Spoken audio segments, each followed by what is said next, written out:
तर सतीश भोसले उर्फ खोक्याला अटक करण्यासाठी वन विभागाकडून हालचाली सुरू करण्यात आल्याची माहिती मिळते। ज्या ठिकाणी हरणांची शिकार करण्यात आली त्या स्पॉटवर जाऊन वन विभागाच्या अधिकाऱ्यांनी पाहणी केली आहे। यावेळी अधिकाऱ्यांना एका हरणाची कवटी आणि शिंगांचा भाग सापडलाय।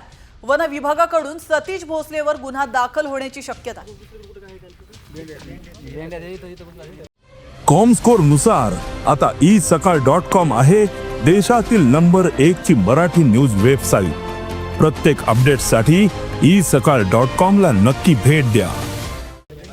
शिरूर तालुक्यातील बावी येथील मारहाणीचा एक व्हिडिओ सोशल माध्यमांवरती व्हायरल झाला आणि जो मारहाण करणारा व्यक्ती होता तो सतीश उर्फ खोक्या भोसले असं त्याचं नाव होतं।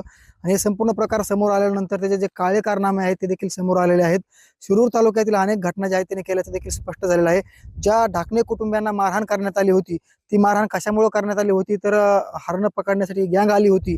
हरण पकडण्यासाठी मज्जाव केल्यामुळे या संपूर्ण कुटुंबियाला मारहाण करण्यात आली। आपण ठिकाणी बघू शकतो कशा पद्धतीने ज्या मारहाण करण्याच्या ज्या काठ्या वापरलेल्या आहेत या काठ्या देखील या ठिकाणी पडलेल्या आहेत। हे संपूर्ण चित्र जे आहे ते बावी गावाच्या परिसरामधलं डोंगरातलं चित्र आहे। ती शिकार होऊ नये म्हणून या ढाकणे कुटुंबियांनी जे समोर आले आणि त्यांनी नकार दिला आणि त्याच्यावेळेस हे संपूर्ण प्रकरण समोर आल्यानंतर त्यांना मारहाण करण्यात आली। का तर शिकार झाली नाही, त्यातून राग मनात अनावर झाला आणि राग अनावर झाल्यामुळे त्यांचे संपूर्ण जे ढाकणे कुटुंबाला मारहाण करण्यात आली। हे जे समोर पडलेले जे हाडूक आहे ते हरणाचं तोंड आटल्याचं देखील समोर आलेलं आहे, त्याचं शिंग आहे हे देखील स्पष्टपणे ठिकाणी नमूद करावं लागेल। हा संपूर्ण प्रकार बावी मधला आहे, शिरूर तालुक्यामधला आहे। हे संपूर्ण कोण करीत होतं तर खोक्या करीत होता, म्हणजे सतीश भोसले करत होता। मात्र हे संपूर्ण गँग जे आहे ते हरणं असतील, काळविटा असतील, सस्या असतील आणि त्याचबरोबर काही मोरा असतील या वन्य प्राण्यांचा जीव घेण्याचं काम या गँगनं केलेलं आहे। साम टीव्ही साठी योगेश काशीद, बावी, बीड। खोक्याचा आणखी एक कारनामा समोर आलाय। आपण पाहतोय सतीश भोसलेचा थेट मुलांना धमकी देतानाचा हा व्हिडिओ आहे जो मोठ्या प्रमाणात व्हायरल होतोय। या व्हिडिओमध्ये तो मुलांना हातपाय तोडण्याची धमकी देताना दिसतोय। माझ्यावर अनेक गुन्हे दाखल आहेत त्यामुळे आणखी एखाद्या गुन्ह्यानं फरक पडत नाही असं देखील तो म्हणतोय। होणार नाही, डायरेक्ट तुमचे हातपाय मोडून जेलमध्ये जायला आहे। एखाद्या लेकरा बाळाचा आपल्या दोन केस झाले, माझ्यावर काही फरक पडत नाही, एवढीच वार नाही का तुम्हाला? पण बापाचा नाद नाही करायचा। त्यावेळेस माझ्या हाताने गळे होणार नाही, डायरेक्ट तुमचे हातपाय मोडून जेलमध्ये जायला आहे। एखाद्या लेकरा बाळाचा आपल्या दोन केस झाले, माझ्यावर काही फरक पडत नाही, एवढीच वार नाही का तुम्हाला? दरम्यान हा खोक्या नेमका कोण आहे आणि या खोक्यामुळे भाजप आमदार सुरेश धस यांच्या अडचणी वाढणार का यावरचा एक स्पेशल रिपोर्ट पाहूया। अमानुष मारहाण करणारा खोक्या कोण?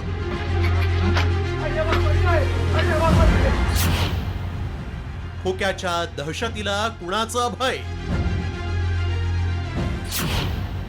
खोक्यामुळे धसांच्या अडचणी वाढणार? लोकांना अमानुष मारहाण करणाऱ्या, पैसे उधळणाऱ्या, हेलिकॉप्टरमध्ये फिरून दहशत माजवणाऱ्या खोक्या भोसलेसह 4 जणांवर अखेर शिरूर पोलीस ठाण्यात सुमोटो अंतर्गत गुन्हा दाखल करण्यात आलाय। तर शिरूर पोलिसांनी खोक्या भोसलेच्या मुसक्या आवळण्यासाठी 2 पथकं तैनात केले। मात्र हा खोक्या भोसले कोण आहे पाहूया।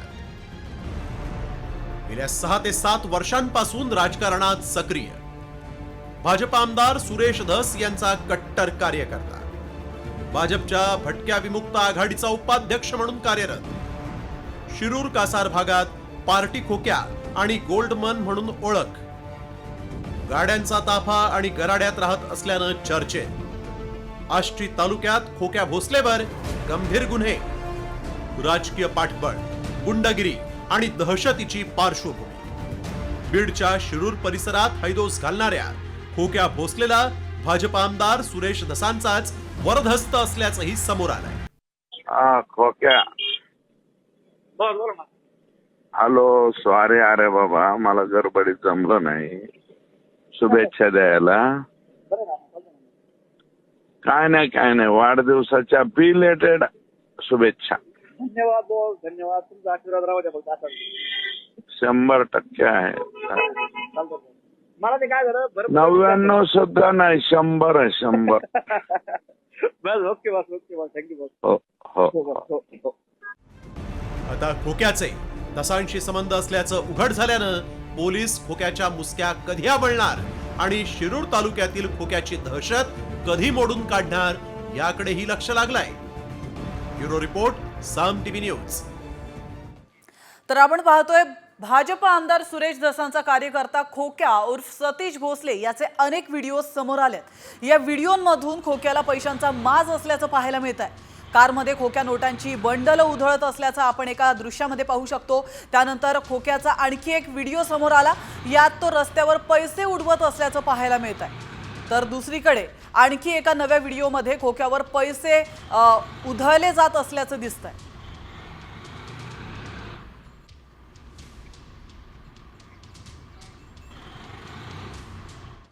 हत्येच्या फोटोनंतर आता सरपंच संतोष देशमुखांचा हादरवणारा पोस्टमॉर्टम रिपोर्ट समोर आलाय. या रिपोर्टनुसार त्यांच्या शरीराच्या बहुतांश भागावर मारहाणीच्या जखमा होत्या. मारहाणीमुळे त्यांचं शरीर हे काळं निळं पडलं होतं. नाकातून रक्त येईपर्यंत त्यांना मारहाण केल्याचं देखील या रिपोर्टमधून उघड झालंय. कपाळ आणि दोन्ही गालांवर मारहाणीच्या जखमांच्या खुणा आहेत.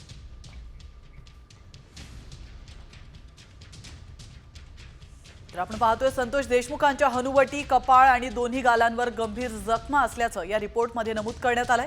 पोटावर लाथाबुक्क्यांनी मारहाण झाल्याच्या खुणा देखील आहेत. नाकातून रक्त बाहेर येऊन सुकलं होतं. छातीवर उजव्या आणि डाव्या बाजूला तसंच बरगडीवर मारहाणीमुळे जखमा झाल्या होत्या. डाव्या खांद्यावर जखमा, मारहाणीमुळे जखमांच्या खुणा या काळ्या निळ्या पडल्या होत्या. तर दंडावर आणि कोपऱ्यावर, मनगटावर, त्याचप्रमाणे हाताच्या मुठीवर तसंच मधल्या बोटाला देखील जखमा झाल्या होत्या. मांडी, गुडघा तसंच नडगीवर देखील मारहाणीमुळे जखमांच्या खुणा आणि काळ्या निळ्या पडलेल्या या जखमा होत्या. तर गंभीर स्वरूपाच्या मारहाणीमुळे संतोष देशमुखांची पाठ ही काळी निळी पडली होती. आणि आताची सगळ्यात मोठी बातमी, ज्या वाल्मिक कराडनं बीडमध्ये दहशत माजवली. सरपंच देशमुख हत्या प्रकरणामध्ये ज्याचं अनेक कारनामे समोर आलेत, त्याच खंडणीखोर वाल्मिक कराडनं जीवाला घाबरून खंडणी दिल्याचं समोर आलंय. शिवराज बांगरनं कराडला अंगावर गाडी घालून ठार मारण्याची धमकी दिली होती. बांगर विरुद्धची FIRची कॉपी सामाजिक कार्यकर्त्या अंजली दमानिया यांनी सोशल मीडियावर पोस्ट केली आहे. धनंजय मुंडेंच्या जगमित्र कार्यालयातील गणेश उगलेनं याबाबतची फिर्याद दिली होती. तर कराडच्या सांगण्यावरून उगलेनं 15 लाखांची खंडणी दिली होती. तर या क्षणाची महत्त्वाची बातमी आपण पाहतोय. जगमित्र कार्यालयाच्या लॉकरमधून 15 लाख देतानाची दृश्य CCTV कॅमेऱ्यात कैद झाली आहेत. 15 लाख दिल्यानंतरही बांगर करून कराडला धमक्या देण्यात आल्यात. मंत्री धनंजय मुंडेंच्या राजीनाम्याच्या माहितीवरून विधानसभेत विरोधक चांगलेच आक्रमक झाले होते. धनंजय मुंडेंचा राजीनामा झाला की नाही असा सवाल आमदार जयंत पाटलांनी सरकारला विचारलाय. मुंडेंच्या राजीनाम्याची माहिती सभागृहाला का दिली नाही असं देखील त्यांनी विचारलंय. या मुद्द्यावरून विरोधकांनी सभात्याग देखील केला. दरम्यान सभागृह संपण्याआधीच निवेदन देणार असं उपमुख्यमंत्री अजित पवारांनी जाहीर केलं. राज्याच्या एका मंत्री महोदयांचा राजीनामा झालेला आहे असं आम्ही ऐकतोय अध्यक्ष महाराज. पण अजूनपर्यंत सभागृहामध्ये आम्हाला सरकारच्या वतीनं या पद्धतीचं कुठलंही अवगत केलं गेलेलं नाही. बाहेर घोषणा झाली अध्यक्ष महाराज. हा एक प्रकारचा सभागृहाचा अवमान करण्याचं काम या ठिकाणी होते अध्यक्ष महाराज. धनंजय मुंडे यांचा राजीनामा झालाय का हे आम्हाला सभागृहात अवगत केलं पाहिजे, ही मागणी आमची आहे अध्यक्ष महाराज. मंत्रिमंडळातील सदस्यांचा राजीनामा झाला हा बाहेर जाहीर करण्यात आला. ज्याची माहिती सभागृहात देण्याची आवश्यकता आहे ती अद्यापपर्यंत दिली नाही. मुख्यमंत्री बाहेर प्रेसच्या समोर जातात आणि सांगतात की त्यांचा राजीनामा झालाय, ज्याची माहिती, आणि त्यांना आम्ही तो राजीनामा स्वीकारलाय व त्यांना पदमुक्त केलेला आहे असं जे वाक्य आहे याचा अर्थ ते इथं सांगायला पाहिजे होतं. त्यामुळे सभागृहाचा अवमान होतो. तर त्या संदर्भात आपण आदेश दिले त्याप्रकारे आजचं सभागृहाचं कामकाज संपायच्या आत निवेदन त्या ठिकाणी केलं जाईल. आणि आता बातमी समोर येते पुण्यातून. माझ्या बदनामीला जबाबदार कोण असा सवाल स्वारगेट अत्याचार प्रकरणातील पीडितेनं पोलिसांना केलाय. या प्रकरणाचा तपास गुन्हे शाखेकडे सोपवण्यात आलाय. गुन्हे शाखेच्या अधिकाऱ्यांनी पीडितेशी संवाद साधलाय. यावेळी पीडित तरुणीने प्रश्न विचारलाय, त्यानंतर अधिकारी निरुत्तर झाल्याची माहिती समोर येते. दरम्यान विधान भवन परिसरात विरोधकांनी गृहराज्यमंत्री योगेश कदमांच्या राजीनाम्याची मागणी केली आहे। यावेळी असंवेदनशील गृहराज्यमंत्र्यांचा राजीनामा झालाच पाहिजे असा बॅनर देखील झळकावण्यात आला।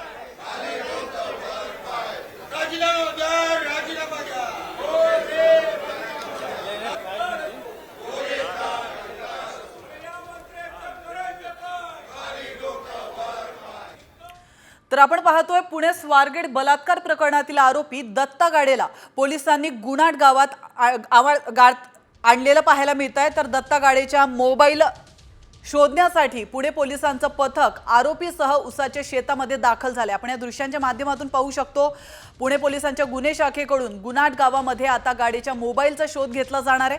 दत्ता गाडीच्या मोबाईलमधून अनेक महत्त्वाचे पुरावे हाती लागण्याची शक्यता आहे, त्यामुळे पोलिसांकडून मोबाईलचा शोध सुरू आहे आणि याच ठिकाणी दत्ता गाडे हा पोलिसांना सापडला होता आणि त्यानंतर पुन्हा त्याच जागी त्याला आणण्यात आलं।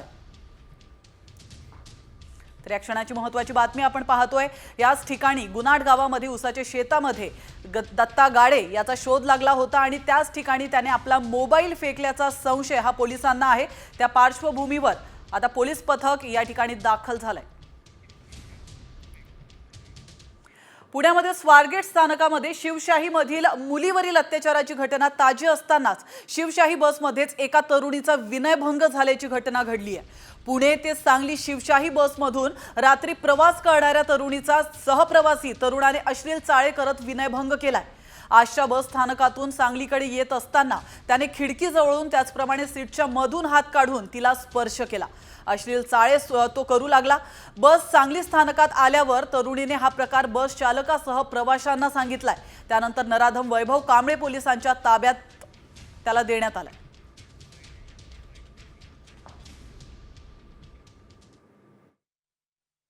शिवशाही बसमध्ये एक महिला तक्रार करत असल्याचे व काहीतरी सांगत असल्याचे रडत असल्याचे दिसून आले। आमच्या कर्मचाऱ्यांजवळ जाऊन पाहिला असता एक व्यक्ती तिच्या पाठीमागील सीटवर बसला आणि तो पाठीमागून खिडकीतून हात घालून तिच्या कमरेला हात लावत होता, खांद्याला हात लावत होता। अशा पद्धतीने तिची तो विनयभंग करत होता, छेडछाड करत होता, अशी तिची तक्रार होती। तात्काळ आमच्या पोलिसांनी त्या ठिकाणी ड्युटीवरच्या कर्मचाऱ्यांनी त्या व्यक्तीला जागीच पकडलेलं आहे।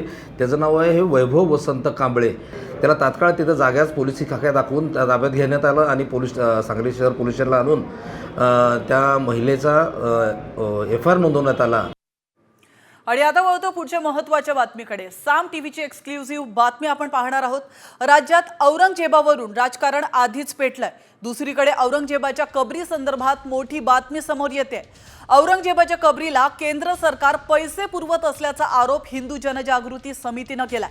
2011 पासून आतापर्यंत 6.5 लाख रुपये दिले गेल्याची धक्कादायक माहिती समोर आली आहे। औरंगजेबाच्या कबरीसाठी दिले जाणारे पैसे बंद करण्याची मागणी हिंदू जनजागृती समितीनं केली आहे।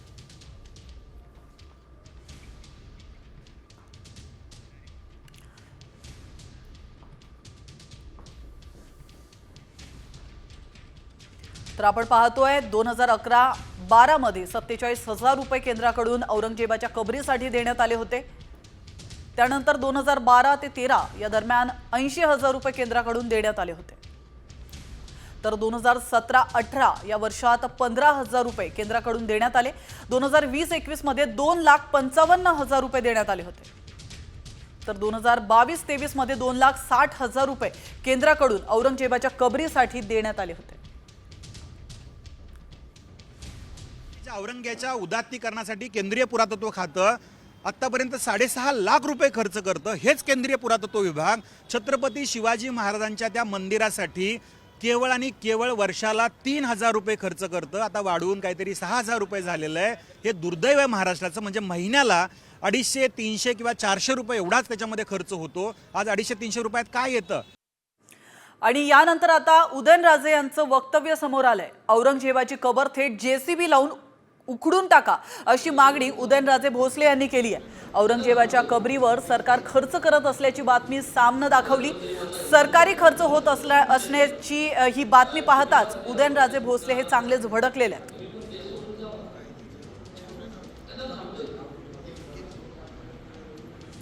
तर या क्षणाची महत्त्वाची अपडेट आपण पाहतोय। औरंगजेबाची कबर थेट JCB लावून उखडून टाका अशी मागणी आता उदयनराजे भोसले यांनी केली आहे। तर औरंगजेबाच्या कबरीवर सरकार खर्च करत असल्याची बातमी साम टीव्हीने दाखवली होती आणि त्यानंतर त्यांनी ही प्रतिक्रिया दिली.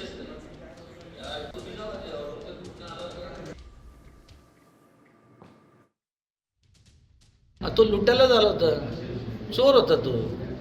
त्याचं उदात्तीकरण काय करायचं, कशा करता हे काय. आणि जे लोक दर्शनाला जातात त्यांना सांगा घ्या, त्यांचे वंशज आहे का ते दर्शनाला जातात, घेऊन जा तुमच्या घरी ठेवा ना. मग नाही तर तुम्ही जावा, जे औरंगजेब कुठनं आला होता तुम्ही पण देश सोडून जावा. कशाला थांबता येतं, खोदून टाकाय नसतं काय, किती लागतं. एक JCB मारला खापकीर गेलं की गेलं, या टाकून कुठेतरी. आणि आता वळतो पुढच्याही काही महत्त्वाच्या बातम्यांकडे. अनिल परबांच्या संभाजीराजेंवरील वक्तव्यावरून आज विधान परिषदेमध्ये जोरदार राडा पाहायला मिळाला. परबांनी संभाजी महाराजांची माफी मागा अशी मागणी सत्ताधाऱ्यांनी केली, तर वक्तव्य तपासा, आक्षेपार्ह असेल तर मी दिलगिरी व्यक्त करतो असं परबांनी म्हटलंय. दरम्यान नितेश राणे आणि अनिल परबांमध्ये जोरदार जुगलबंदी रंगल्याचं पाहायला मिळालं.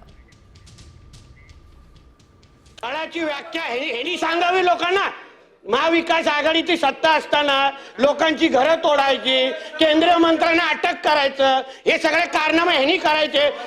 करणी तशी भरणी, हे अंगावर आलं यांच्या, करणी तशी भरली.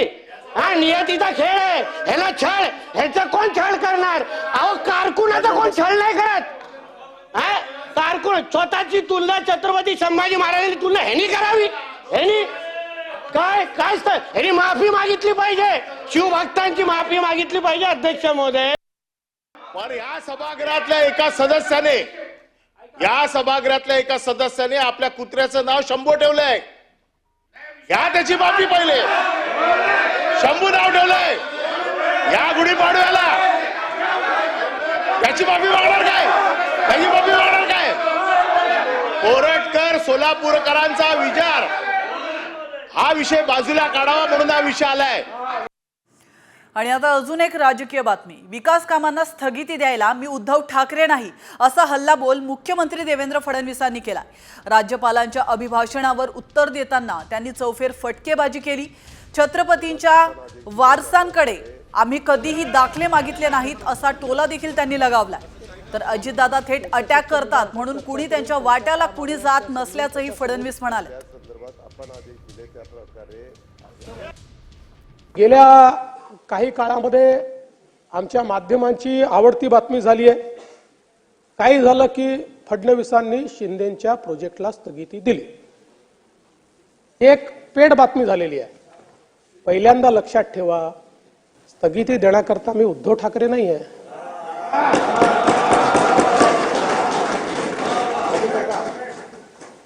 खात्याच्या मंत्र्याने स्वतःच्या खात्यामध्ये त्या ठिकाणी केंद्र सरकारच्या निर्देशानुसार त्या ठिकाणी स्थगिती दिली, तरी देखील फडणवीसांनी शिंदेच्या खात्यामध्ये स्थगिती दिली. एक गोष्ट माध्यमांनाही सांगतो आणि आपल्यालाही सांगतो, दादांचं काय आहे की दादा थेट अटॅकच करतात ना, त्याच्यामुळे कोणी फार वाट्या जात नाही.